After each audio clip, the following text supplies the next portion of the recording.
2009లో వచ్చింది. నేను డాక్టర్ కాలేజీలో ఉన్నప్పుడు నాకు ఫస్ట్ పరిచయం వెంకటరెడ్డి అన్న తర్వాత మెల్ల మల్లికార్జున పరిచయం అయ్యారు. మల్లికార్జున సార్ ఎట్లా పరిచయం అయ్యారంటే నాకు ముందు మేము కార్పొరేట్ ఎలక్షన్స్ అప్పుడు సురేంద్ర యాదవ్ సపోర్ట్ చేసినప్పుడు ఆ కొంచెం పరిచయం అయ్యారు. ఆ పరిచయం అయిన తర్వాత రామజన్మభూమి ట్రస్ట్కి ఏదైతే గుడి కన్స్ట్రక్షన్కి అమౌంట్ కలెక్ట్ చేసే దాంట్లో మా ఇద్దరిని కాలనీకి సురేంద్ర యాదవ్ ఇన్ఛార్జి పెట్టారు, నన్ను మల్లికార్జున సార్. మేము చేస్తాం సార్. నేనన్నాను ఏజ్లో చాలా డిఫరెన్స్ ఉంది మా ఇద్దరికి, నేను ఇద్దరు కలిసి అంత పని చేయలేము అని నేను అన్నాను. అంటే లేదమ్మా ఆయన బాగా పనిచేస్తారు, 2 రోజులు తెలుస్తారు. ఆయన 60 years, నేను ఆ ఏజ్ 45 years, 50 years గ్యాప్. అంటే లేదు పనిచేస్తాం చేస్తాం మీకు. అంటే ఆయన ప్రవర్తన ఎలా ఉందంటే 45 రోజులు పనిచేసిన తర్వాత ఎక్కడ ఏజ్ గ్యాప్ లేదు, కనపడలేదు మా ఇద్దరికి. అది 45, ఆయన 60. ఎక్కడ మేము అంటే లాస్ట్ ఇందులో రామజన్మభూమిలో పనిచేసిన తర్వాత కాలనీలో ఒక టర్మ్లో పనిచేసాం.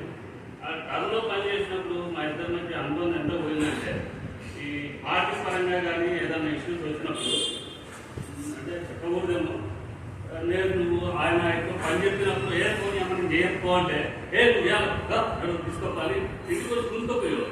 అంటే అంత అభిమానంగా ఇద్దరు కలుగుతున్నావు. ఏదైనా సమస్య వస్తే ఫోన్ చేసేవాడు, సురేంద్రన్ దగ్గర నాకు ఖాళీ లేదన్నా ఇక్కడ కాదు రాను రా